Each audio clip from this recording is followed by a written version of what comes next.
Assalamualaikum warahmatullahi wabarakatuh. Waalaikumsalam warahmatullahi wabarakatuh. Yang terhormat Ibu Kepala Sekolah SD Negeri Dawan, Ibu Marsini SPDSD, yang kami hormati Bapak dan Ibu Guru serta tenaga pendidikan SD Negeri Dawan. Pertama-tama marilah kita senantiasa memanjatkan puji syukur kehadirat Allah Subhanahu wa Ta'ala, Tuhan yang Maha Esa, yang mana pada kesempatan pagi hari ini memberikan rahmat dan hidayah sehingga kita bisa berkumpul dalam keadaan sehat walafiat. Perkenalkan, hari ini saya melakukan desiminasi modul 1.4 budaya positif. Saya Ibu Agustinawati SPDSD, calon guru penggerak angkatan 8 dari Kabupaten Banyumas, Provinsi Jawa Tengah, Korwil Cangginik, Banyumas. Sebelumnya saya mohon maaf, bukan di sini saya menggurui, tetapi di sini kita belajar bersama-sama, Ibu.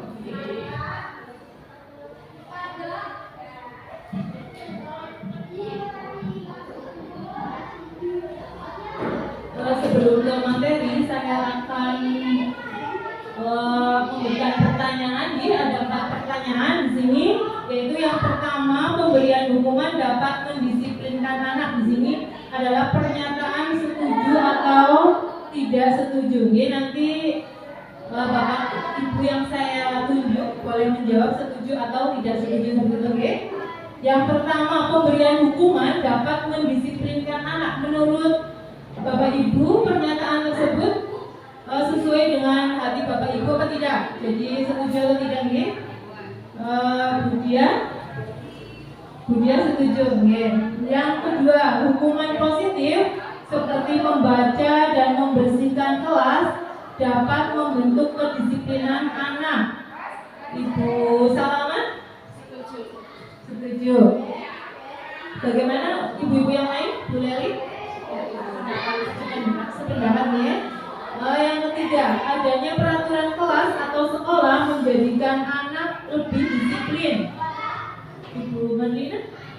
Setuju. Ibu Maria? Setuju. Yang keempat, pemberian penghargaan atau hadiah dapat meningkatkan motivasi belajar anak. Setuju? Di sini tidak ada yang benar, setuju atau tidak setuju, karena memang itu tergantung hati nurani panjenengan semua. Dan untuk membuktikan atau nanti dengan sebelum setuju atau tidak setuju, saya akan memaparkan tentang budaya positif. Bu Leli coba dibaca. Budaya positif adalah nilai-nilai, keyakinan atau suatu kebiasaan yang berpihak pada murid yang di dalamnya mengandung sejumlah kegiatan dan menunjukkan karakter murid. Budaya positif adalah nilai-nilai atau keyakinan suatu kebiasaan yang berpihak pada murid yang di dalamnya mengandung sejumlah kegiatan yang mampu menyembuhkan karakter murid. Jadi saat kita menanamkan budaya positif kepada anak-anak di sekolah, tentunya yang diharapkan adalah mereka mempunyai karakter yang baik, yang positif. Tujuan pendidikan menurut Ki Hajar Dewantara yaitu menuntut segala kodrat yang ada pada anak-anak agar mereka dapat mencapai keselamatan dan kebahagiaan yang setinggi-tingginya, baik sebagai manusia maupun sebagai anggota masyarakat. Oleh sebab itu, pendidik itu hanya dapat menuntun tumbuh atau hidupnya kekuatan kodrat yang ada pada kekuatan kodrat anak agar dapat memperbaiki lakunya, bukan dasarnya hidup dan tumbuhnya. Jadi di sini kita belajar bersama bagaimana kita mendidik anak-anak, baik di rumah maupun di sekolah, agar mereka mempunyai karakter yang baik, tetapi kita mendidiknya bukan dengan kekerasan, tetapi dengan ajakan, sehingga anak-anak itu akan mudah terbawa atau mudah mengikuti kemauan kita ke hal yang positif, karena di saat kita keras kepada anak, maka anak-anak juga malah cenderung tidak mengikuti nasihat kita. Begitu Ibu? Materi budaya positif pada pagi hari ini yang pertama yaitu disiplin positif dan nilai-nilai kebijakan universal. Yang kedua, teori motivasi, hukuman, penghargaan, restitusi. Yang ketiga, keyakinan kelas. Yang keempat, kebutuhan dasar manusia dan dunia berkualitas. Yang kelima, restitusi, yaitu 5 posisi kontrol. Dan yang keenam, restitusi terkait dengan segitiga restitusi. Sekarang saya akan melakukan percobaan bersama Bapak Ibu di sini. Yang pertama itu Bu Leli dengan Bu Dian, okay? Di sini ada teman A dan teman B ya. Bu Leli A, Bu Leli A ya Bu. Bu Dian B. Mengambil secari kertas kecil, tuliskan benda atau sesuatu yang sangat berharga untuk Anda. Bu Leli ya. Letakkan di salah satu tangan Anda dan genggam benda tersebut dengan segala daya. Berarti jangan nanti menulis terserah isinya, terus digenggam dengan segala kekuatan karena menurut jenengan itu adalah sesuatu yang berharga, ya. Terus dikepal dan teman satunya Budian akan mencoba dengan sekuat tenaga dengan berbagai cara untuk meminta kertas atau benda yang ada di tangan Bu Leli. Ya. Budia berarti nanti membujuk Bu Leli bagaimana caranya, bisa dengan ancaman, bisa dengan merayu, menyuap, kalau Budia punya permen.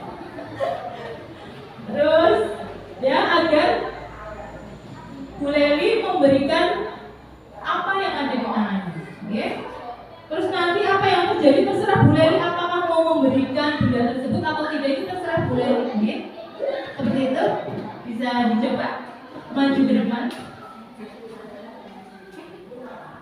Ayo, boleh.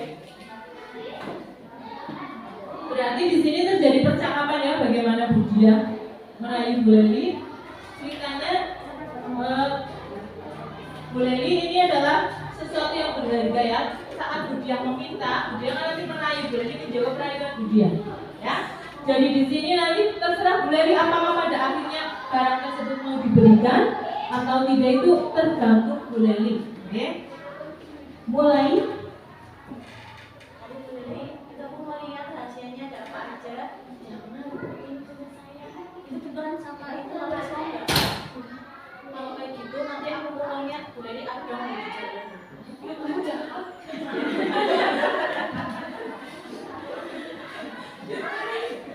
Ya Bu Leli, kalau enggak nanti Bu Leli itu loh. Bu Leli harus kasih itu ke aku, kalau enggak nanti Bu Leli aku bilangin ke teman-teman kalau Bu Leli ngomong ke aku. Jadi Bu Leli punya aku punya jaringan banyak loh di belakang.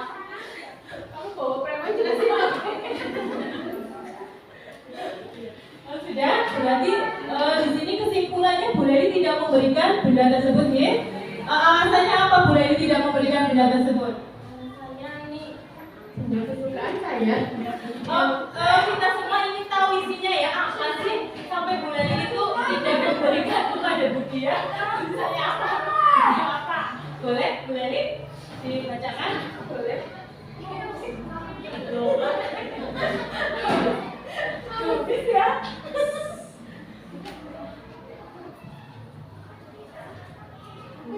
Oh iya buku. Kenapa Bu Leli? Apakah buku itu mengandung seperti sesuatu momen yang apa? Ada kenangannya atau ya bagaimana Ibu? itu saya ciptakan sendiri ya. Saya tulis sendiri dengan penuh perjuangan hati ya. Iya, ada sejarah tersendiri buat saya, sehingga saya tidak akan melepaskan untuk Orang lain. Terima kasih, tepuk tangan untuk Bu Leli dan Budia. Terima kasih Bu Leli dan Budia, bagus sekali nih. Berarti kesimpulannya di sini Bu Leli tidak mau melepaskan sesuatu benda yang berada di dalam genggaman tangannya, nggih.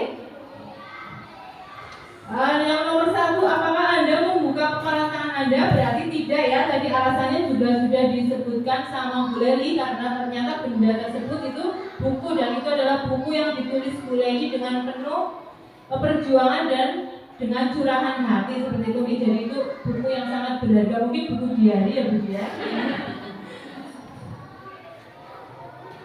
Dalam kegiatan ini sesungguhnya siapa yang memegang kendali setelah kita mengetahui atau tadi memainkan peran, kita bisa mengetahui siapa yang memegang kendali dalam drama tadi, yang memegang kontrol untuk membuka atau menutup kepalan, Bu Dia atau Bu Leli? Bu Leli. Betul sekali ya. Tepuk tangan untuk Bapak Ibu sekolah, hebat.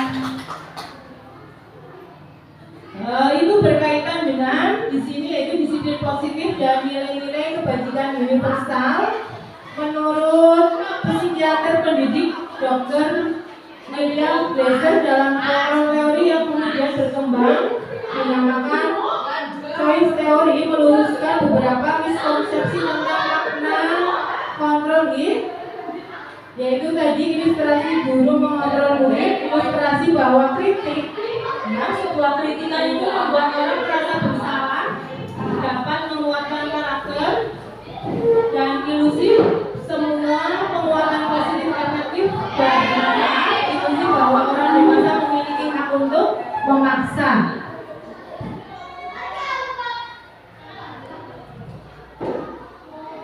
Bu Salama, coba tolong dibacakan.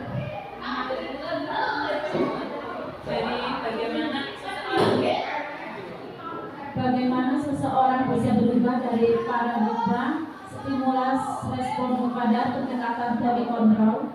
Stephen R. Covey, Physical Leadership 1991 mengatakan bahwa bila kita ingin membuat kemajuan perlahan sedikit-sedikit, ubahlah sikap atau perilaku Anda. Namun bila kita ingin memperbaiki cara-cara utama kita, maka kita perlu mengubah kerangka acuan kita. Ubahlah bagaimana Anda melihat dunia, bagaimana Anda berpikir tentang manusia. Ubahlah paradigma Anda, skema pemahaman dan penjelasan aspek-aspek tertentu tentang realitas. Terima kasih kepada Bu Salama. Di sini selanjutnya siapa sesungguhnya yang memiliki posisi kontrol? Stimulus respon, kita mencoba mengubah orang agar berpandangan sama dengan kita. Dalam teori kontrol, kita berusaha memahami pandangan orang lain tentang dunia. Jadi kita tidak bisa mengubah orang lain agar berpandangan sama dengan kita. Tidak bisa memaksakan orang lain seperti tadi. Dia tidak bisa memaksakan Bu Leli untuk memberikan sesuatu barang kesukaan Bu Leli, walaupun Bu Dia itu bersikeras memaksa. Jadi yang mempunyai atau memegang kendali posisi kontrol adalah Bu Leli, tergantung Bu Leli mau memberikan atau tidak. Perilaku buruk dilihat sebagai suatu kesalahan. Dalam teori kontrol, semua perilaku memiliki tujuan. Jadi kita tidak boleh menghakimi orang jika melakukan kesalahan. Kita harus bertanya dulu kepada orang atau anak tersebut, kenapa kamu melakukan kesalahan tersebut. Terus orang lain bisa mengontrol saya. Dalam teori kontrol hanya Anda yang bisa mengontrol diri Anda.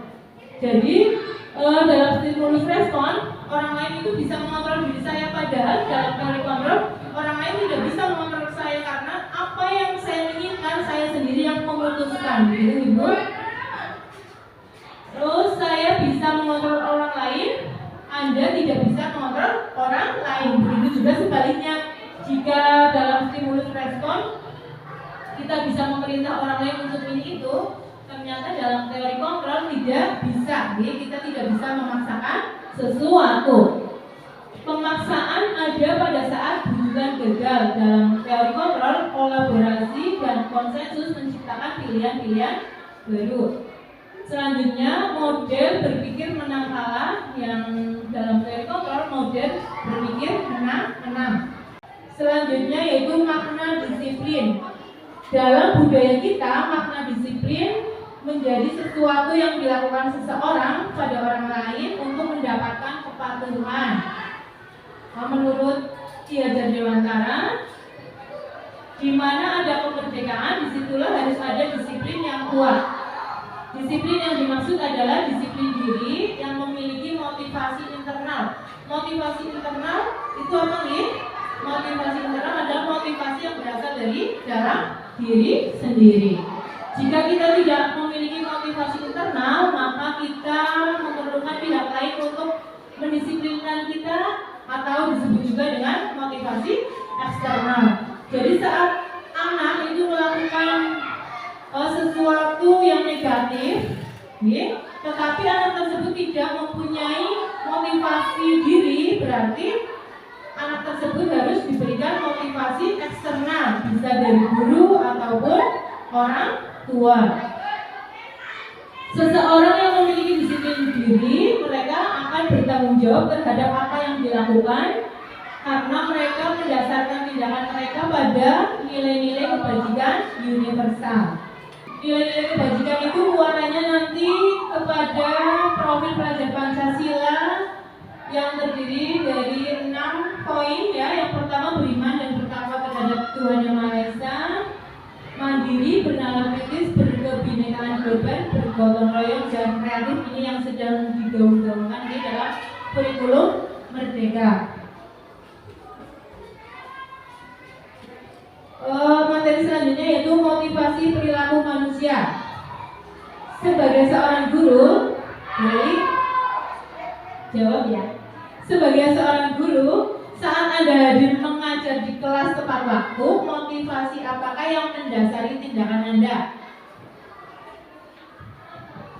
Saya berusaha disiplin sesuai dengan jadwal yang sudah ditetapkan dan sesuai dengan peraturan yang berlaku. Ya, betul sekali nih. Bu Leli berusaha disiplin karena sudah ada aturannya jam 7 harus sudah berada di sekolah. Berarti Bu Leli mempunyai motivasi intrinsik nih, sadar diri bahwa kewajibannya harus datang sebelum jam 7 untuk menunaikan kewajiban. Selanjutnya yang kedua, bila di sekolah Anda tidak ada peraturan yang mengharuskan guru datang tepat waktu dan tidak ada surat teguran bagi guru yang datang terlambat dan tidak ada atasan yang memuji Anda, apakah Anda akan tetap datang tepat waktu untuk mengajar murid-murid Anda? Gimana ini?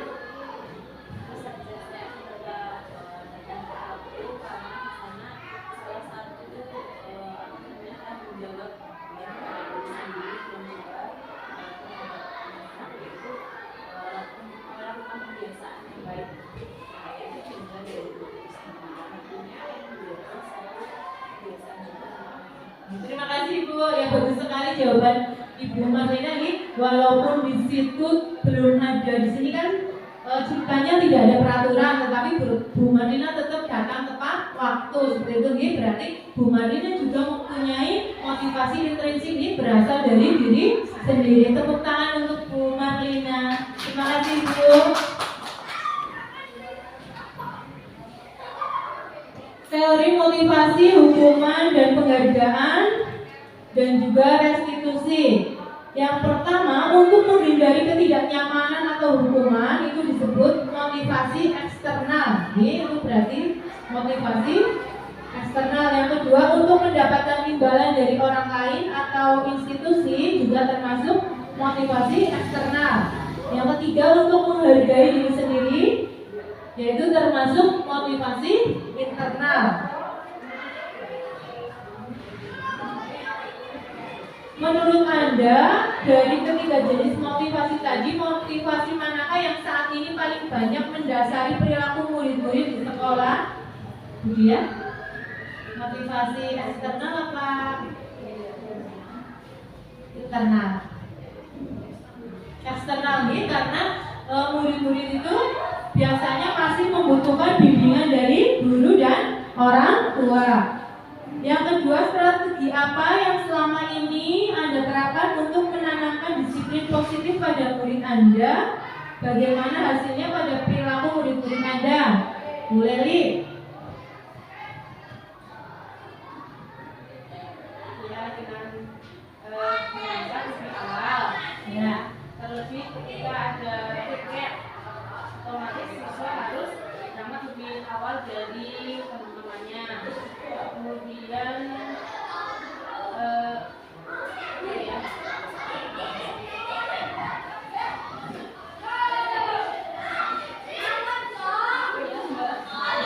Itu ya Belani ya. Terima kasih Belani ya. Jadi harus berangkat lebih awal. Terus berarti kalau anak-anak harus berangkat lebih awal, nilai kebajikan yang kita ambil nilai kebajikan apa? Kedisiplinan. Itu ya.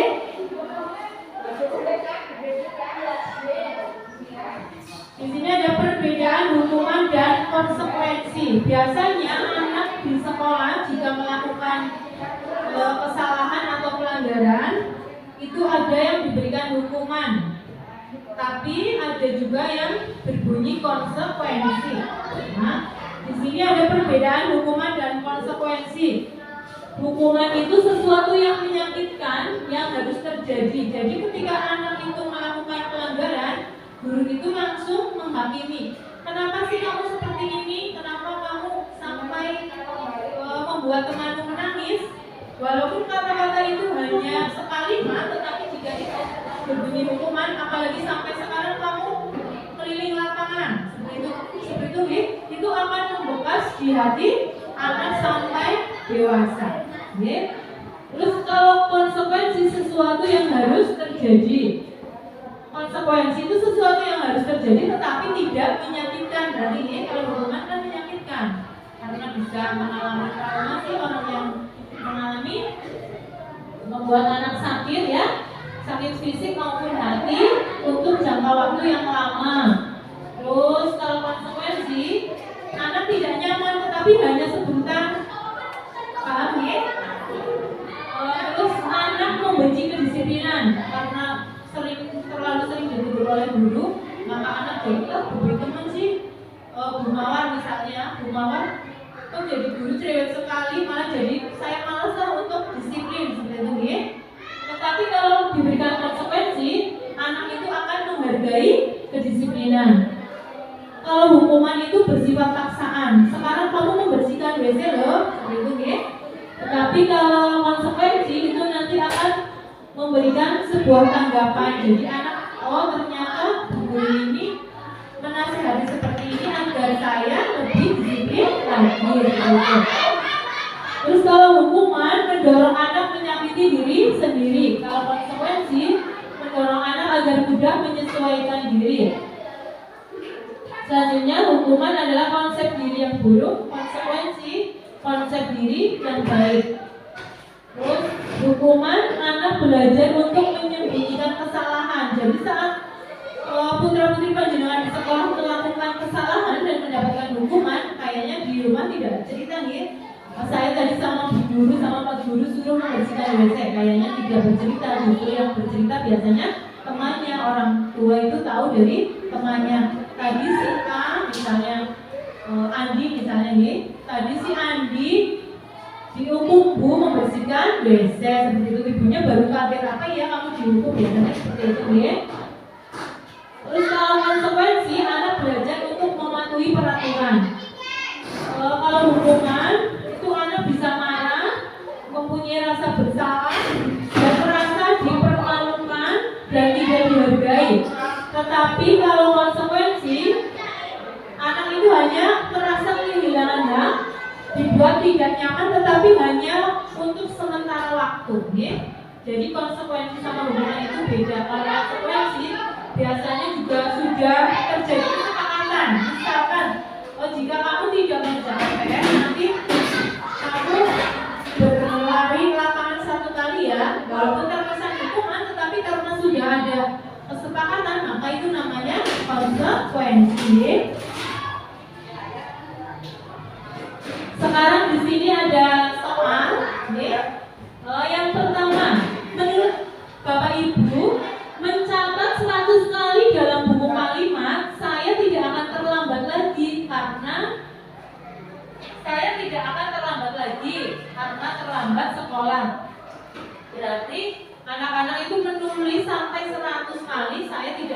terlambat lagi. Itu termasuk hukuman atau konsekuensi menurut kalian? Menurut Salama, hukuman atau konsekuensi?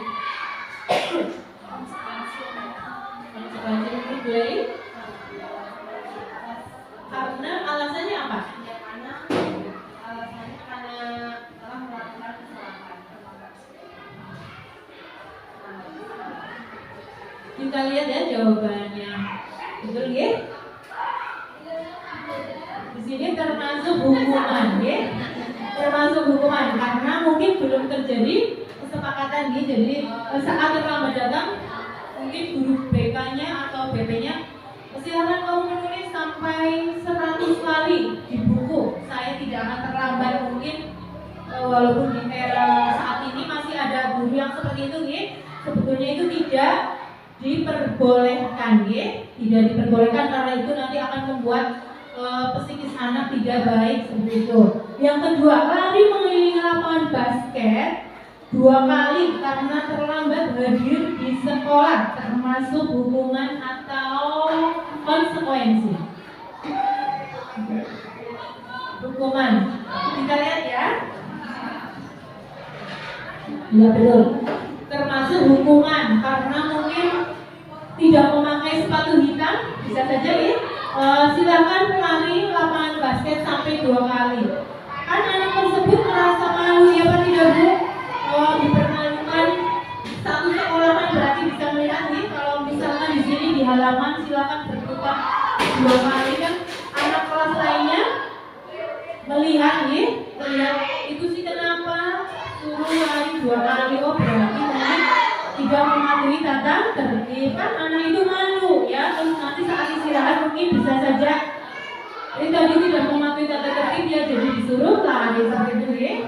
Itu termasuk hukuman. Yang ketiga, murid diminta untuk push up 15 kali karena tidak menggunakan masker ke sekolah. Termasuk hukuman atau konsekuensi? Hukuman. Konsekuensi.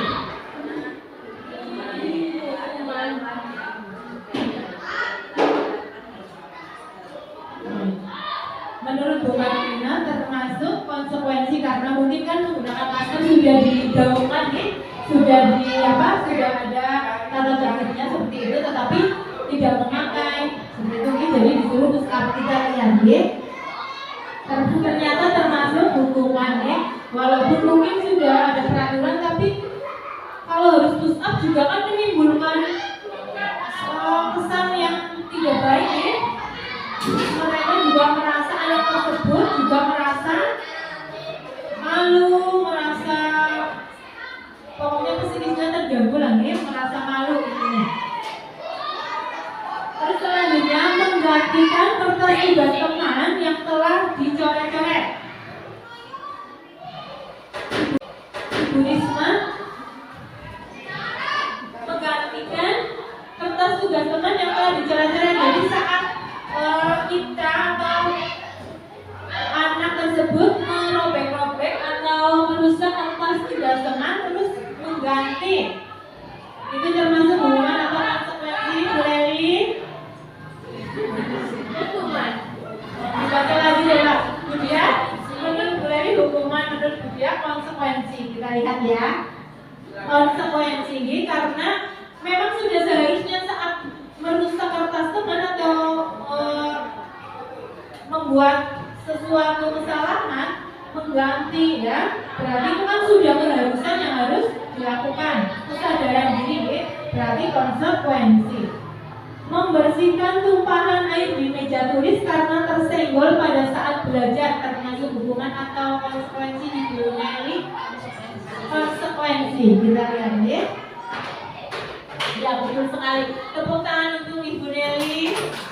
Ya, termasuk konsekuensi ini karena merupakan keharusan saat air tumpah di meja, kita refleks untuk membersihkan. Selanjutnya, murid disuruh untuk mengenakan sepatu seharian di sekolah karena tidak mengenakan sepatu hitam. Kayaknya saya salah ketik ya. Murid disuruh tidak mengenakan sepatu seharian di sekolah karena tidak mengenakan sepatu hitam.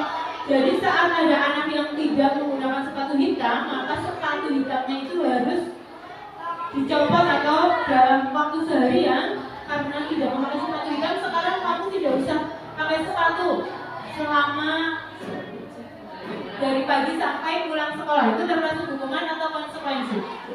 Hukuman. Ya, coba kita lihat ya. Ya, tepuk tangan untuk ibu-ibu semuanya. Supaya siap aku menjawab hukuman ya. Kayaknya sudah tidak semangat ya. Masih semangat ya ini materi yang sangat menarik ya. Saya juga tertarik ya. Selanjutnya lari mengelilingi lapangan basket 2 kali karena terlambat 10 menit untuk pelajaran PJOK. Merupakan hukuman atau konsekuensi? Hukuman, coba lihat. Ternyata konsekuensi. Kenapa konsekuensi? Menurut saya saat ini kan berarti sudah berlangsung pelajaran olahraga nih. Anak terlambat mungkin anak-anak yang di situ sudah lari duluan. Jadi itu karena kamu terlambat sekarang kamu lari, yang lainnya juga sudah berlari. Seperti itu ya. Bisa dipahami Ibu? Nah, selanjutnya setelah dari peristiwa atau kejadian yang tadi kita tuliskan, yaitu ada hukuman dan konsekuensi, maka bisa diambil kesimpulan bahwasanya hukuman adalah bersifat tidak terencana atau tiba-tiba. Jadi di saat kita melihat sesuatu kita langsung refleks begini loh, seperti ya. Anak atau murid tidak tahu apa yang akan terjadi dan tidak dilibatkan. Hukuman hanya bersifat satu arah, yaitu dari pihak guru yang memberikan, dan murid hanya menerima hukuman tanpa melalui kesepakatan terus atau pengarahan dari pihak guru baik sebelum atau sesudahnya. Hukuman bisa diberikan berbentuk fisik atau psikis ya, murid atau anak disakiti oleh suatu perbuatan atau kata-kata. Jadi saat guru melihat murid melakukan pelanggaran, guru tersebut langsung silakan lari di lapangan, silakan membersihkan WC, atau walaupun tidak itu hubungan fisik nih, walaupun tidak hubungan fisik mungkin dengan kata-kata, tetapi itu bukan suatu kesepakatan. Jadi murid terasa kaget, oh jadi saya seperti ini, trauma, itu namanya hukuman ya. Terus murid merasa seperti menjadi anak yang dipersalahkan begitu ya. Jadi nanti akan berkembang tidak baik pada psikologisnya ya, jadi pemalu atau gimana, atau menjadi tidak mudah berpendapat karena sering disalahkan oleh guru, walaupun memang murid tersebut melakukan pelanggaran, tetapi bukan sesuatu yang bijak jika seorang guru memberikan hukuman seperti itu ya. Kalau konsekuensi sudah direncana atau sudah disepakati, sudah dibahas dan disetujui oleh murid dan guru. Terus umumnya bentuk konsekuensi itu dibuat oleh guru dan murid sudah mengetahui sebelumnya. Contohnya, sekarang guru memberikan PR matematika ya. Besok PR-nya dicocokkan. Jika di antara kalian ada yang tidak mengerjakan, menurut kalian apa yang harus kalian lakukan? Itu hari ini ya, berarti ya guru dan murid sudah memberikan kesepakatan. Terus nanti anak-anak bilang, guru yang tidak mengerjakan nanti disuruh membersihkan kelas ya guru. Oh iya, berarti itu kan sudah terjadi kesepakatan nih. Pas besok harinya gurunya masuk, sekarang kita mencocokkan PR matematika ya. Ternyata si Andi atau si Mawar tidak mengerjakan. Guru saya tidak mengerjakan. Oh, kemarin kan kita sudah membuat kesepakatan kalau tidak mengerjakan harus membersihkan kelas. Itu yang namanya konsekuensi. Jadi sudah ada perjanjian nih bahasa kita atau kesepakatan sebelumnya. Bisa dipahami nih antara hukuman dan konsekuensi. Sekarang selanjutnya yaitu restitusi. Apa itu restitusi? Ada yang tahu Bapak Ibu? Oh ya Bu Dia, restitusi apa menurut Bu Dia? Menurut saya restitusi itu adalah proses menghabiskan hidup atau menciptakan kondisi bagi murid untuk memperbaiki kesalahannya. Kemudian restitusi adalah sesuatu proses untuk memperbaiki kesalahan dari murid. Kita lihat ya Bapak Ibu. Restitusi adalah proses menciptakan kondisi bagi murid untuk memperbaiki kesalahan mereka, sehingga mereka bisa kembali kepada kelompok mereka dengan karakter yang lebih kuat. Jadi dalam restitusi ini murid itu diberikan penalaran agar mereka paham apa sih kesalahannya. Jadi tidak didikte atau tidak dimarahi, tetapi dibawa ke dalam suatu proses agar mereka mengetahui letak kesalahan mereka. Restitusi juga merupakan proses kolaboratif.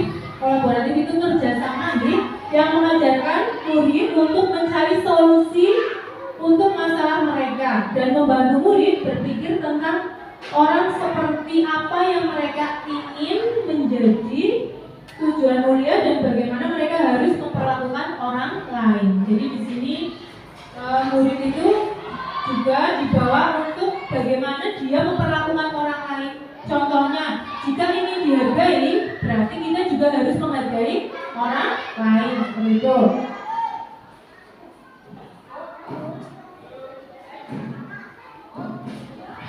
Di sini ada identitas gagal, identitas sukses nih. Hukuman itu adalah sesuatu yang menyakitkan. Ya, jadi tadi kan kita berbicara tentang hukuman dan konsekuensi, sekarang ditambah lagi restitusi. Hukuman adalah sesuatu yang menyakitkan yang harus terjadi. Kalau dalam konsekuensi sesuatu yang harus terjadi, dan dalam restitusi merupakan pilihan. Jadi anak itu bisa memilih, saya itu harus berada di posisi mana sih, seperti itu ya. Terus tidak nyaman untuk murid untuk jangka waktu panjang, dan konsekuensi itu tidak nyaman untuk murid tapi jangka waktunya sementara. Dalam restitusi, murid itu mempunyai penguatan dalam jangka waktu yang panjang. Jadi saat murid melakukan kesalahan dan kita bawa ke dalam restitusi, itu nanti murid akan merasa walaupun itu kesalahan, tetapi mereka mempunyai penguatan bahwa kesalahan tersebut tidak akan diulangi lagi di masa-masa yang akan datang, dan itu akan membekas. Jadi bisa menuai pembelajaran. Okay? Terus dalam hukuman di sini tuh murid merasakan sebagai korban ketidakadilan. Guruku galak temen ya, guruku seperti itu, saya jadi seperti ini, saya jadi malu dilihat teman-teman, seperti itu. Terus kalau konsekuensi juga tetap menjadi korban, tetapi diabaikan. Oh, saya memang berbuat kesalahan, jadi saya wajar karena kemarin guru sudah mengingatkan loh, saya tidak mengerjakan PR, saya harus membersihkan kelas. Jadi merasa jadi korban, tapi hanya sementara, terus diabaikan. Begitu saja. Kalau restitusi menjadi korban tetapi mendapatkan ganti, yaitu ganti kepercayaan diri. Saat guru memberikan pemahaman-pemahaman, maka murid di situ akan mendapatkan ganti, yaitu kepercayaan diri. Oh, bu guru sudah mendidikani seperti ini, berarti saya harus lebih baik lagi ke depannya, lebih disiplin lagi. Terus murid akan merasa tersakiti. Dalam konsekuensi, murid merasa tidak nyaman, dan dalam restitusi seperti tadi dia akan mendapatkan penguatan. Kemudian kalau dibacakan selanjutnya yang perilaku pasif agresif. Konsekuensinya, penguatan hanya bertahan dalam jangka waktu yang pendek, dan restitusinya adalah masalah kecikapan. Kemudian sistem tidak akan berjalan bila murid tidak takut. Memerlukan monitoring dan supervisi terus-menerus dari guru. Murid belajar bertanggung jawab untuk perilakunya. Kemudian berlaku hanya pada sebuah institusi dan tidak berlanjut pada kehidupan nyata. Konsekuensinya membantu penerapan mengikuti peraturan dalam masyarakat, Fokus pada pemecahan masalah dalam jangka waktu yang panjang. Peraturannya adalah kamu harus, dan konsekuensinya apa peraturannya? Mampukah kamu melakukannya? Terima kasih. Restitusinya adalah apa yang kamu yakini, apa yang bisa kamu lakukan untuk memperbaiki masalah ini. Hukuman yang terakhir, murid atau anak membenci sebuah peraturan. Konsekuensinya murid atau anak menghormati peraturan, dan restitusinya murid atau anak menghormati dirinya dan orang lain. Terima kasih Bu Dian. Nah, itu jadi perbedaan antara hukuman, konsekuensi, dan restitusi ya Bapak Ibu. Selanjutnya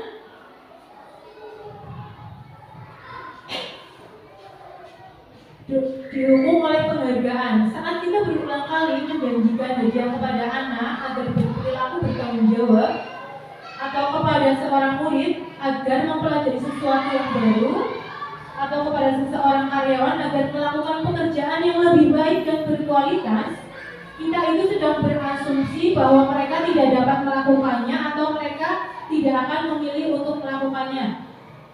Ini juga terjadi pada saya pribadi, Bapak Ibu. Jika saya memberikan motivasi kepada anak saya di rumah atau kepada murid, misalkan saat nanti Bu Guru beri soal matematika, saat kalian mendapat nilai 100, nanti Bu Guru kasih permen ya, seperti itu ya. Permen itu merupakan penghargaan. Sebetulnya baik, tetapi ternyata dampaknya itu tidak baik. Kenapa tidak baik? Karena di saat anak mendapatkan permen, berarti anak tersebut berpikirnya saya akan melakukan, atau saya akan mendapat nilai 100, atau saya akan melakukan perbuatan yang baik, atau saya akan disiplin jika saya mendapatkan sesuatu. Jadi bukan dari kesadaran diri, tetapi dari iming-iming yang diberikan oleh guru atau orang tua. Jadi ternyata itu tidak baik ya Bapak Ibu. Saya juga baru belajar di sini, ternyata itu bukan penghargaan, itu bukan sesuatu yang baik. Selain sana ke sini, sini ya. Alasannya kenapa bukan Lina? Di sana, alasannya kira kenapa? Iya. Ya. Terus apa lagi?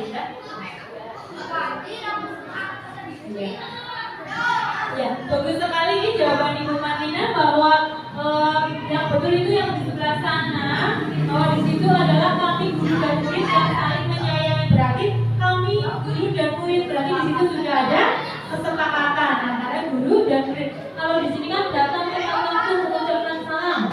Pasti bacanya kencang gitu. Selanjutnya yaitu tentang kebutuhan dasar manusia.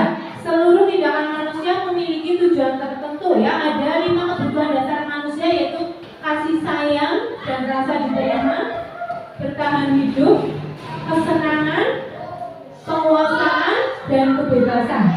Di sini kasih sayang, berarti murid juga harus disayangi.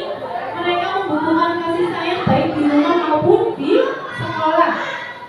Yang kedua, kesenangan. Ya, anak-anak juga harus merasa senang berada di sekolah agar mereka semangat untuk datang ke sekolah. Saat anak-anak merasa senang, mesti bangunnya pagi ya Pak tidak Bapak Ibu. Terus kebebasan, ya seperti kupu-kupu itu terbang bebas. Tetapi tentunya kebebasan di sini kebebasan yang bertanggung jawab, yang ada poin-poinnya, yang ada batasan-batasannya, tidak bebas lepas. Contohnya anak-anak bebas untuk mengungkapkan pendapat, tetapi tentunya juga harus dengan bahasa yang baik, bahasa yang sopan, tidak asal berbicara seperti itu ya. Kayaknya sudah itu ya. Bapak dan Ibu sudah capek, kita screening dulu ya, berdiri semuanya. Setelah ini saya akan memberikan materi 5 posisi kontrol guru ya. Sebelum ke materi kita breaking dulu. Mari kita belajar posisi kontrol guru ada sebagai penghukum, pembuat rasa bersalah. Guru sebagai teman, juga sebagai pemantau. Yang terbaik guru sebagai manajer. Coba saya ingin Bapak Ibu guru semuanya berdiri sambil tepuk ya, biar nanti semangat ya. 1, 2, 3. Mari kita belajar posisi kontrol guru ada sebagai penghukum, pembuat rasa bersalah. Guru sebagai teman, juga sebagai pemantau. Yang terbaik guru sebagai manajer. Sekali lagi ya, 1, 2, 3. Mari kita belajar posisi kontrol guru ada sebagai penghukum, pembuat rasa bersalah. Guru sebagai teman, juga sebagai pemantau. Yang terbaik guru sebagai manajer. Tepuk tangan untuk guru hebat. Guru sebagai penghukum disiplin tuh guru menghardik, menyakiti, menyindir. Saat guru sebagai pembuat orang merasa bersalah, guru itu berceramah mengatakan seharusnya kecewa. Kalau sebagai teman membuatkan alasan-alasan untuk muridnya. Sebagai pemantau itu menghitung dan mengukur. Sebagai manajer itu mengajukan pertanyaan. Bu Heli, coba tolong dibantu dibaca. Yang kedua, motivasi ya. Yang motivasi. Guru berkata, sebagai penghukum, kalau kamu tidak melakukannya, awas ya, rasakan. Membuat orang merasa bersalah. Kamu seharusnya sudah tahu. Ibu lelah sekali mengatakannya. Ibu stres. Sebagai teman, ayolah lakukan demi ibu. Masa kamu tidak mau? Ingat ibu, ingat tidak ibu pernah bantu. Sebagai pemantau, apa peraturannya?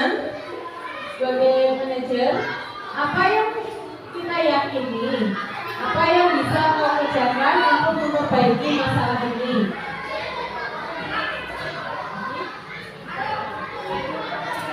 Selanjutnya, contoh posisi guru sebagai penghukum ya. Bapak Ibu tolong simak videonya.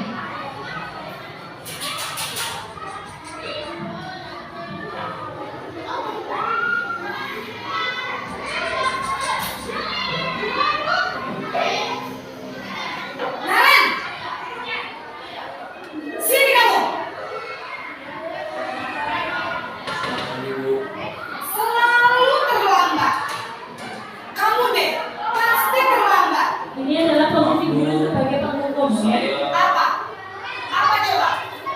Alasan kamu apa lagi? Kapan sih kamu tidak terlambat? Malas sekali ya kamu jadi anak. Dasar pemalas. Gak kapok-kapok sih kamu. Sudah berapa kali terlambat? Sana, kamu keliling lapangan basket 2 kali. Kenapa saya harus keliling lapangan basket, Bu? Kenapa? Kamu lawan ibu. Berani-beraninya jawab. Sudah terlambat, masih berani jawab pula. Sekarang, keliling lapangan basket 5 kali sekalian. Biar kapok. Cepat. Pergi sana ke lapangan basket. Ini adalah tadi ya, satu video posisi guru sebagai penghukum ya. Jadi anak merasa takut. Ya Pak Tidak Bapak Ibu?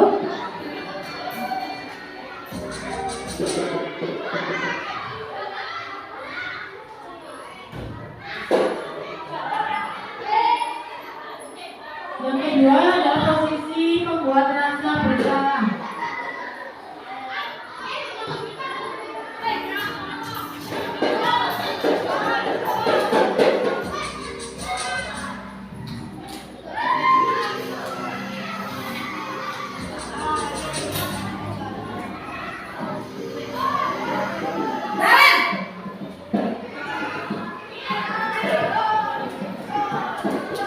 Bu?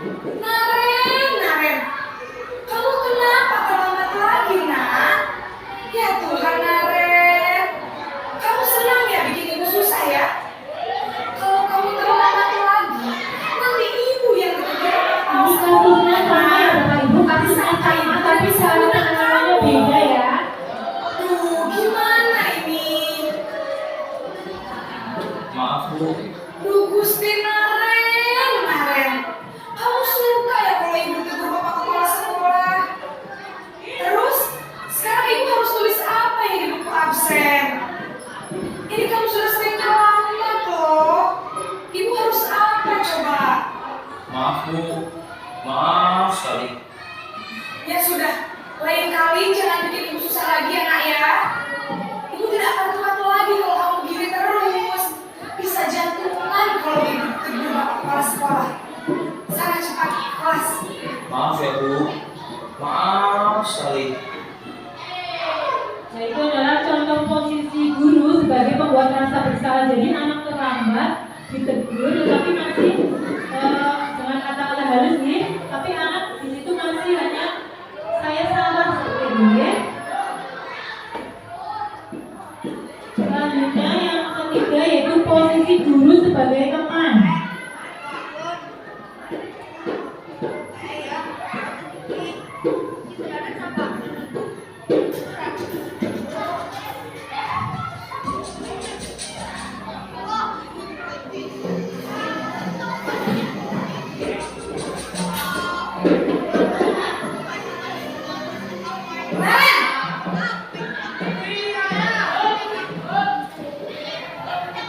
Selamat pagi Bu. Wah, sudah jam berapa ini nak? Terlambat lagi ya sayang. Iya Bu. Habis ibu saya membawakan saya Bu. Kamu malah menyalahkan ibu kamu. Kamu tuh nanti anak yang larinya paling kencang. Kok terlambat sih? Iya Bu. Saya memang terlambat bangun tadi. Jadi biarpun saya lari kencang, tetap gak kencang Bu. Ya sudah sana. Nanti lain kali larinya lebih kencang lagi ya. Biar gak terlambat lagi. Bikin seneng ibu demi ibu. Bisa kan? Bisa lah Bu. Ya sudah sana masuk kelas. Ibu beresin urusan absen kamu. Kamu ini ada-ada saja. Dan itu adalah contoh video ya, guru sebagai teman. Mungkin kita di sini biasanya guru sebagai teman nih, atau malah biasanya sebagai pendukung ya Bapak Ibu. Dan di sana atau sini? Sini ya. Alasannya kenapa Bu Marlina? Di sana. Alasannya kenapa? Ya. Ya. Terus apa lagi ya? Ya. Ya, bagus sekali ini jawaban Ibu Marlina bahwa yang betul itu yang di sebelah sana, bahwa di situ adalah kami guru dan murid yang saling menyayangi. Berarti kami guru dan murid, berarti di situ sudah ada kesepakatan antara guru dan murid. Kalau di sini kan datang ke waktu mengucapkan salam, ya sih bacanya langsung kencang gitu. Selanjutnya yaitu tentang kebutuhan dasar manusia. Seluruh tindakan manusia memiliki tujuan tertentu ya. Ada 5 kebutuhan dasar manusia yaitu kasih sayang dan rasa diterima, bertahan hidup, kesenangan, penguasaan, dan kebebasan. Di sini kasih sayang, berarti murid juga harus disayangi. Mereka membutuhkan kasih sayang baik di rumah maupun di sekolah. Yang kedua kesenangan, ya anak-anak juga harus merasa senang berada di sekolah agar mereka semangat untuk datang ke sekolah. Saat anak-anak merasa senang, mesti bangunnya pagi ya Pak tidak Bapak Ibu. Terus kebebasan, ya seperti kupu-kupu itu terbang bebas. Tetapi tentunya kebebasan di sini kebebasan yang bertanggung jawab, yang ada poin-poinnya, yang ada batasan-batasannya nih, tidak bebas lepas. Contohnya anak-anak bebas untuk mengungkapkan pendapat, tetapi tentunya juga harus dengan bahasa yang baik, bahasa yang sopan, tidak asal berbicara sendiri ya. Kayaknya sudah itu ya, Bapak dan Ibu sudah capek, kita screening dulu ya, berdiri semuanya. Setelah ini saya akan memberikan materi 5 posisi kontrol guru ya. Sebelum ke materi kita screening dulu. Mari kita belajar posisi kontrol guru. Ada sebagai penghukum, pembuat rasa bersalah, guru sebagai teman, juga sebagai pemantau. Yang terbaik guru sebagai manajer. Coba saya ingin Bapak Ibu guru semuanya berdiri sambil tepuk ya, biar nanti semangat ya. 1, 2, 3. Mari kita belajar posisi kontrol guru. Ada sebagai penghukum, pembuat rasa bersalah, guru sebagai teman, juga sebagai pemantau. Yang terbaik guru sebagai manajer. Sekali lagi ya, 1, 2, 3. Mari kita belajar posisi kontrol guru. Ada sebagai penghukum, pembuat rasa bersalah, guru sebagai teman, juga sebagai pemantau. Yang terbaik guru sebagai manajer. Tepuk tangan untuk guru hebat. Terima kasih. Silakan snacknya sambil dimakan biar disebut. Silakan sambil itu ya dimakan Bapak Ibu. Tadi adalah 5 posisi kontrol guru ya. Di sini saya akan mengajukan contoh kasus, yaitu Ibu Ambar, guru wali murid kelas 2A di SD Pelita Hati, sedang bingung menghadapi pula salah satu murid di kelasnya, yaitu Doni. Beberapa anak di kelas 2A datang padanya dan mengeluhkan Doni seringkali meminta bekal makan siang mereka dengan paksa. Jika Anda menghadapi situasi seperti Ibu Ambar, apa yang Anda lakukan? Menurut Anda, kira-kira alasan Doni melakukan itu apa, Bu Dian?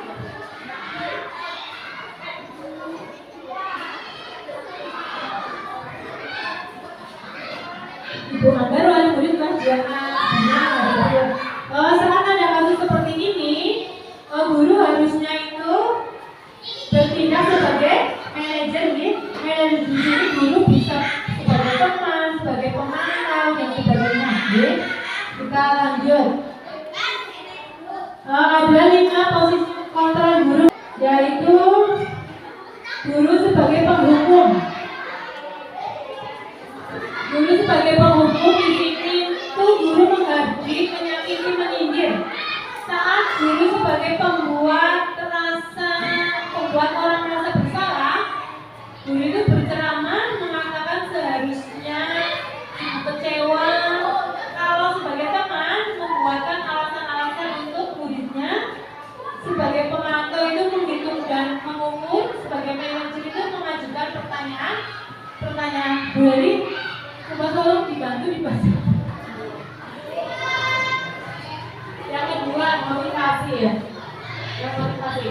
Guru berkata, sebagai penghukum, kalau kamu tidak melakukannya, awas ya, rasakan. Membuat orang merasa bersalah. Kamu seharusnya sudah tahu. Ibu lelah sekali mengatakannya. Ibu stres. Sebagai teman, ayolah lakukan demi ibu. Masa kamu tidak mau? Ingat, ibu. Ingat, tidak ibu pernah bantu. Sebagai pemantau, apa peraturannya? Sebagai manajer, apa yang kita yakini? Apa yang bisa kau kerjakan untuk memperbaiki masalah ini?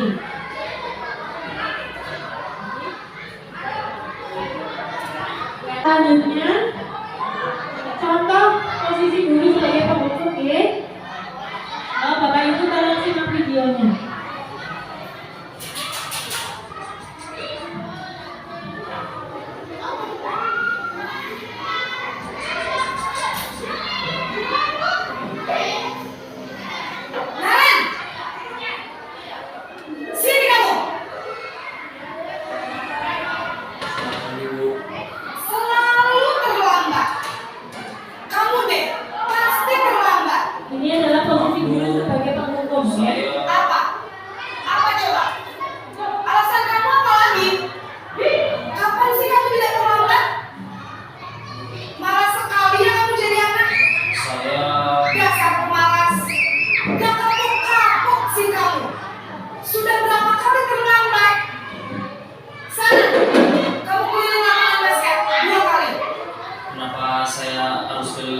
basket, Bu.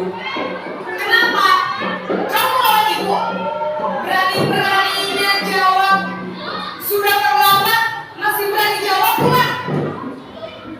Sekarang, keliling lapangan basket 5 kali sekalian. Biar kapok. Cepat. Pergi sana ke lapangan basket. Ini adalah tadi ya satu video posisi guru sebagai penghukum ya, jadi anak merasa takut. Ya apa tidak Bapak Ibu?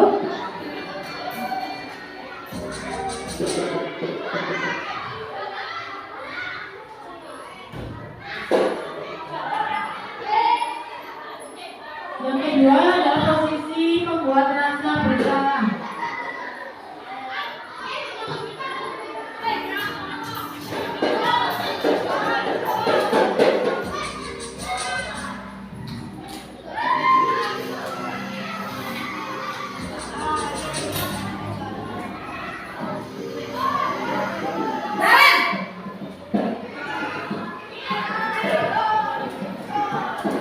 Ini, Bu. Naren, kamu kenapa terlambat lagi, nak? Ya Tuhan, Naren, kamu senang ya bikin ibu susah ya? Kalau kamu terlambat lagi, nanti ibu yang ketinggalan. Ini kasusnya sama ya Bapak Ibu, kasusnya sama tapi selalu penanganannya beda ya. Duh, gimana ini? Maaf, Bu. Duh, Gusti Naren, kamu suka ya kalau ibu tegur bapak kepala sekolah? Terus, sekarang ibu harus tulis apa yang di buku absen? Ini kamu sudah sering terlambat loh. Ibu harus apa coba? Maaf, Bu. Maaf sekali. Ya sudah, lain kali jangan bikin ibu susah lagi ya nak ya. Ibu tidak akan kuat lagi kalau kamu begini terus. Bisa jantungan kalau ibu tegur bapak kepala sekolah. Sana cepat kelas. Maaf ya, Bu. Maaf sekali. Nah itu adalah contoh posisi guru sebagai pembuat rasa bersalah. Jadi anak terlambat ditegur, tetapi masih dengan kata-kata halus nih. Tapi anak di situ masih hanya saya salah seperti ini. Ya. Selanjutnya yang ketiga yaitu posisi guru sebagai teman.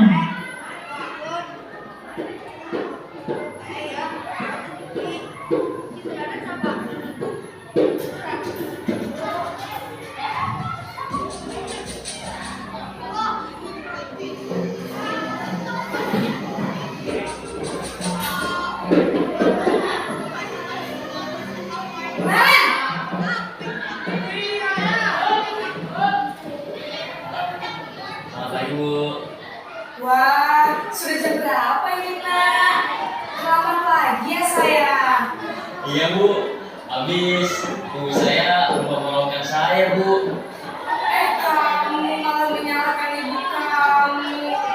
Kamu tuh nanti anak yang larinya paling kencang. Kok terlambat sih? Iya, Bu. Saya memang terlambat bangun tadi. Jadi biarpun saya lari kencang, tetap gak kencang, Bu. Ya sudah sana. Nanti lain kali larinya lebih kencang lagi ya. Biar gak terlambat lagi. Bikin seneng ibu demi ibu. Bisa kan? Bisa lah, Bu. Ya sudah sana masuk kelas. Ibu beresin urusan absen kamu. Kamu ini ada-ada saja. Dan itu adalah contoh video ya, guru sebagai teman. Mungkin kita di sini biasanya guru sebagai teman nih, atau malah biasanya sebagai pendukung ya Bapak Ibu. Dan itu PR bagi kita untuk memaksimalkan kita sebagai guru ya, agar menghindari guru yang sebagai penghukum, minimalnya ya guru sebagai teman nih, biar anak-anak itu merasa sebagai teman kita di sekolah itu biar nyaman. Walaupun anak-anak itu membuat kesalahan. Selanjutnya yaitu contoh guru dalam posisi pemantau.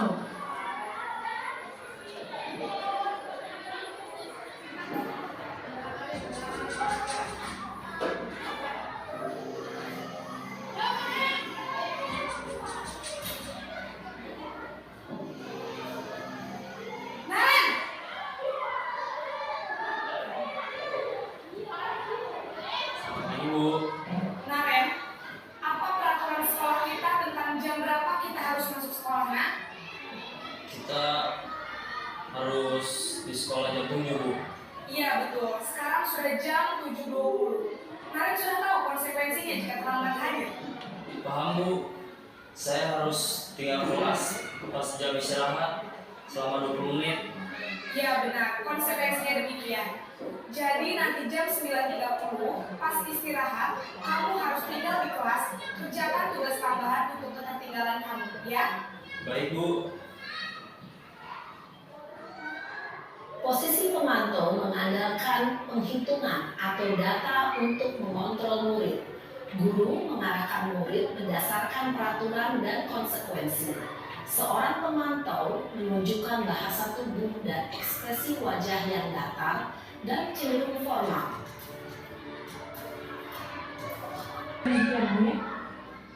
Ini manajer ya Bu.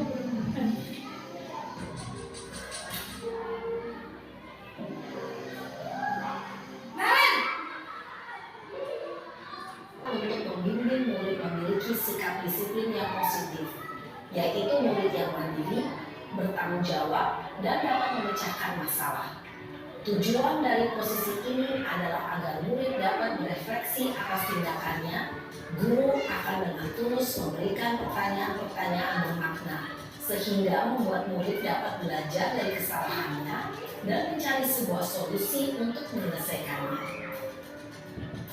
Ibu dan Bapak guru hebat, setelah mengamati adegan kelima posisi kontrol tadi, kira-kira posisi mana yang paling ideal? Posisi mana yang dapat menunjang motivasi intrinsik murid? Itu sebagai pendukung ya. Terus ayolah lakukan demi ibu tadi sebagai apa Bu Dia? Yang ayolah demi ibu. Sebagai apa?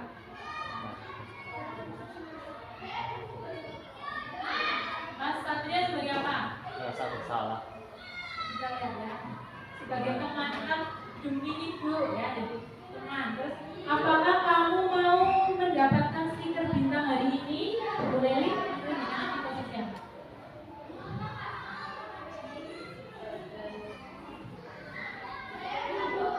Apa ya? Ya, sebagai pemantau. Terus bagaimana kamu bisa menyelesaikan masalah ini? Sebagai apa? Yang terakhir. Ya. Coba lihat beberapa titik. Ya betul ya. Terus kamu selalu yang paling terakhir. Kira-kira apa? Pendukung. Karena dengan kamu selalu yang terakhir, jadi membuat anak merasa minder. Selanjutnya adalah segitiga restitusi. Segitiga restitusi ini adalah cara yang dilakukan oleh guru dalam menangani suatu permasalahan. Jadi saat siswa melakukan pelanggaran atau kesalahan, tidak seharusnya guru langsung menghukum, tetapi harus ditanya ya. Guru sebagai manajer di sini guru harus dengan menggunakan segitiga restitusi. Dalam segitiga restitusi ada 3, yaitu yang pertama menstabilkan identitas, yang kedua validasi kebutuhan, dan yang ketiga adalah menanyakan keyakinan ya. Dalam menstabilkan identitas itu setiap orang pasti pernah melakukan kesalahan, itu kunci dari pertanyaannya ya. Terus aku bukan satu-satunya yang pernah melakukan ini. Jadi saat anak terlambat datang, kita itu yang pertama ini menstabilkan identitas ya. Seperti tadi contohnya. Terus yang kedua validasi kebutuhan, yaitu kamu tentu punya alasan mengapa kamu datang terlambat. Terus apakah cara yang efektif agar kamu mendapatkan apa yang kamu butuhkan. Dan yang terakhir adalah menanyakan keyakinan nilai apa yang kita sepakati dan kamu ingin menjadi orang yang seperti apa. Saat anak melakukan kesalahan dan kita melakukan atau menyelesaikan masalah dengan berdialog, dengan menggunakan apa nilai yang kita percaya di kelas, terus nilai universal apa yang kita sepakati, kelas ideal yang seperti apa yang kamu inginkan, kamu ingin menjadi anak seperti apa, dan apa yang kamu rasakan saat melakukan hal tersebut.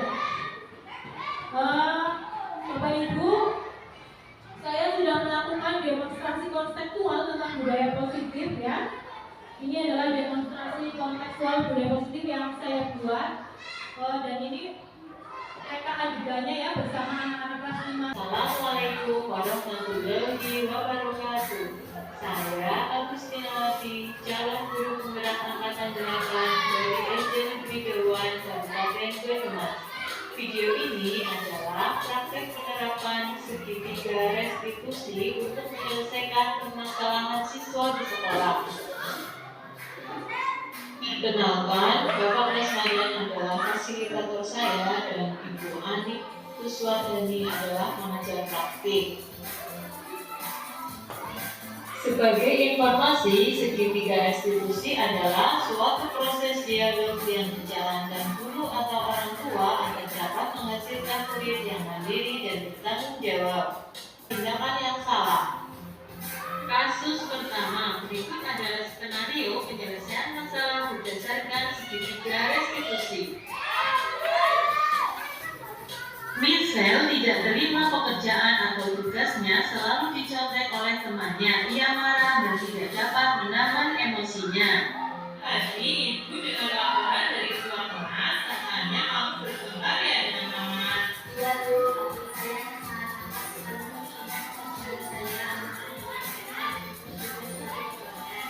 Oh begitu ya.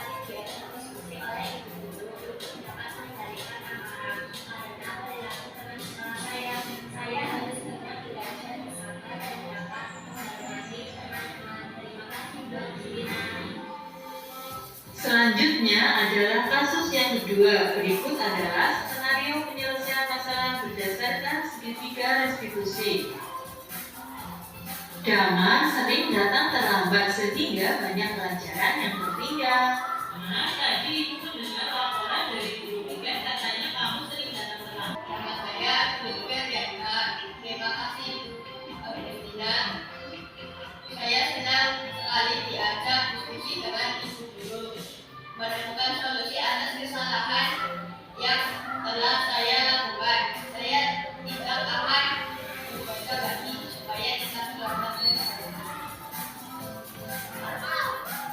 Itulah contoh penyelesaian kasus dengan segitiga restitusi. Kesimpulannya, penanganan kasus yang dilakukan oleh guru dengan menggunakan pendekatan segitiga restitusi diharapkan guru dapat memposisikan dirinya sebagai manajer dengan mengajukan pertanyaan-pertanyaan bermakna yang membuat murid menjadi lebih percaya diri dan bertanggung jawab. Salam guru penggerak, tergerak, bergerak, menggerakkan. Wassalamualaikum warahmatullahi wabarakatuh.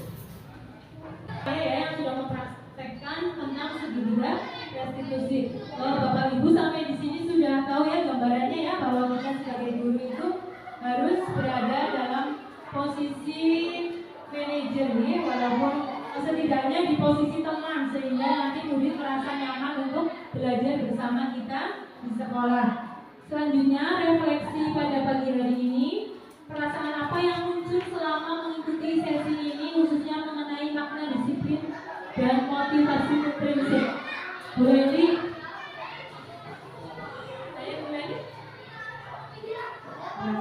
Saya dalam mengikuti sesi ini, saya merasa terpanggil ya, ketika saya menjadi seorang guru yang mungkin selama ini belum, masih jauh ya dari posisi yang harusnya seperti tadi harusnya jadi manajer ya.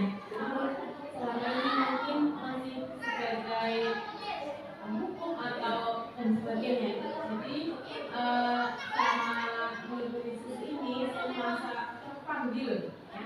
Perasaan saya merasa bersalah dan tetapi rasa bersalah itu kemudian saya ingin motivasi ya, ingin memperbaiki dalam motivasi diri sendiri dan juga memotivasi anak-anak tentunya bisa memahami lebih baik ya.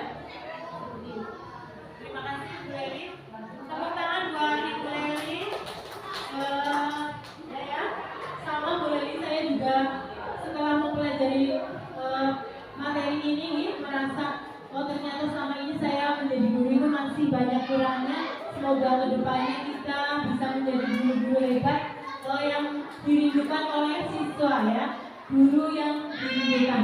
Itu salah satu judul yang ingin saya buat sebagai buku. Kemarin saya sudah membuat buku judulnya Antara Nyata dan Pena ya. ya. Itu berisi tentang kisah saya bersama anak-anak antara nyata dan benar, dan selanjutnya saya ingin membuat buku Guru yang Dirindukan. Semoga kita semua bisa menjadi guru yang dirindukan oleh anak-anak.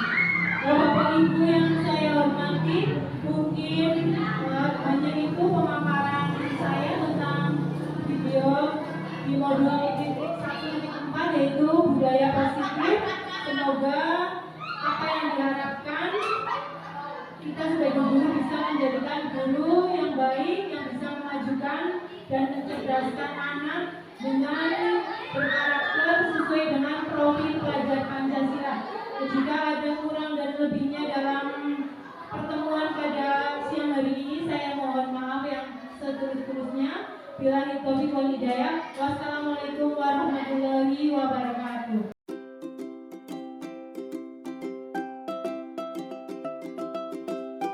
Selamat pagi anak-anak. Selamat pagi, Bu. Hari ini kita akan membuat tentang keyakinan kelas. Tentang apa? Keyakinan kelas. Apa sih keyakinan kelas itu? Keyakinan kelas adalah sesuatu yang kita sepakati bersama, ya. Jadi nanti kalian, ya, tugasnya menuliskan apa sih keinginan kalian sehingga kelas ini nanti akan tercipta suasana yang nyaman dan menyenangkan. Paham? Tapi dalam keyakinan kelas ini tidak boleh ditulis dengan kata tidak, ya. Jadi saat kalian menginginkan jangan datang terlambat, berarti jangan ditulis jangan, tetapi dengan kalimat yang positif. Datang tepat waktu. Terus tidak boleh menghina teman, berarti saling menyayangi. Jelas? Tidak boleh melanggar tata tertib, berarti mematuhi tata tertib. Seperti itu ya. Jadi dalam keyakinan kelas ini kata-kata yang kalian tulis itu tidak boleh dengan kata yang negatif, tidak boleh menggunakan kata jangan, tetapi langsung saling menyayangi, mengerjakan PR, saling mengasihi, ya, terus berbuat baik kepada sesama teman. Terus apa lagi contohnya? Ada yang bisa menyebutkan? Sopan, santun, terus apa? Jujur dan disiplin. Pintar, jujur dan disiplin. Ada lagi? Ayo. Ya, berdoa dan sesudah belajar. Seperti itu ya. Paham? Ada yang bertanya? Oke, sekarang guru akan membagikan